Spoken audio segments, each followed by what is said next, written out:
देश में लाखों लोग प्राइवेट सेक्टर में काम करते हैं। इन सभी के लिए सरकार की तरफ से जल्द ही एक खुशखबरी आ सकती है।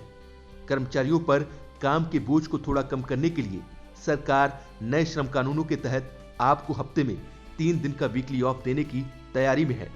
जी हां, कामगारों के लिए काम के घंटों को काफी लचीला बनाने की कोशिश की जा रही है, जिसके लिए सरकार ने कर्मचारियों से हफ्ते में ज्यादा से ज्यादा 48 घंटे काम कराने का प्रस्ताव रखा है।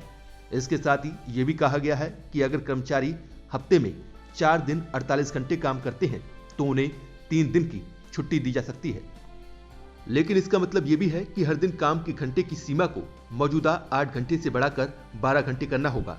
लोगों को 4 दिन 12 घंटों की शिफ्ट करनी होगी। इसके बाद ही वो 3 दिन की छुट्टी के हकदार होंगे। हालांकि इसके लिए कंपनियों को कर्मचारियों के साथ सहमति भी होनी चाहिए। दरअसल भारत सरकार ने निजी कंपनियों में काम करने वाले कर्मचारियों को ध्यान में रखते हुए 4 लेबर कोड तैयार किए हैं और अब केंद्र सरकार इन चारों श्रम कानूनों को लागू करने जा रही है। अगले वित्त वर्ष तक ये चारों श्रम कानून लागू किए जाने की संभावना है। कम से कम 13 राज्यों ने इन कानूनों के ड्राफ्ट रूल्स को तैयार कर लिया है। इसके अलावा 24 राज्यों और केंद्र शासित प्रदेशों ने मजदूरी पर लेबर कोड के ड्राफ्ट रूल्स को तैयार किया है। केंद्र सरकार ने फरवरी 2021 में ही इन कोड के ड्राफ्ट रूल्स को अंतिम रूप देने की प्रक्रिया पूरी कर ली थी। केंद्र से हरी झंडी मिलने के बाद अब राज्यों को अपनी ओर से नियम बनाने हैं।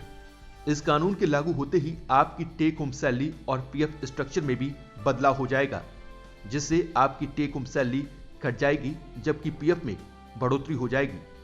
पीएफ में कर्मचारियों का योगदान बढ़ने से कंपनियों पर वित्तीय बोझ बढ़ेगा।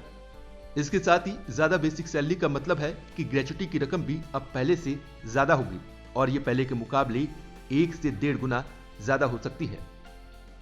किसी भी कर्मचारी की कॉस्ट टू कंपनी यानी सीटीसी में 3 से 4 कंपोनेंट होते हैं। Basic salary, house rent allowance, retirement benefits जैसे पीएफ, ग्रेच्युटी और पेंशन, और टैक्स बचाने वाले भत्ते जैसे एलटीए और एंटरटेनमेंट अलाउंस। अब नए वेज कोड में यह तय हुआ है कि भत्ते कुल सैलरी के किसी भी कीमत पर 50% से ज्यादा नहीं हो सकते।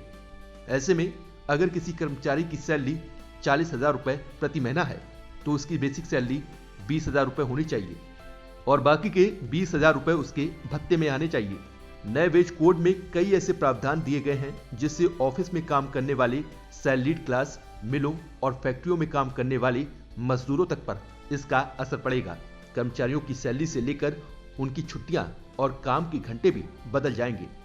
कोरोना ने काम करने के तरीके को पूरी तरह से बदल कर रख दिया है। अब ज्यादातर कंपनियों ने वर्क फ्रॉम होम कल्चर को पूरी तरह अपना लिया है। ऐसे में जो कर्मचारी ऑफिस जा रहे हैं, सरकार उनके लिए वर्क एनवायरनमेंट को लचीला बनाने पर काम कर रही है।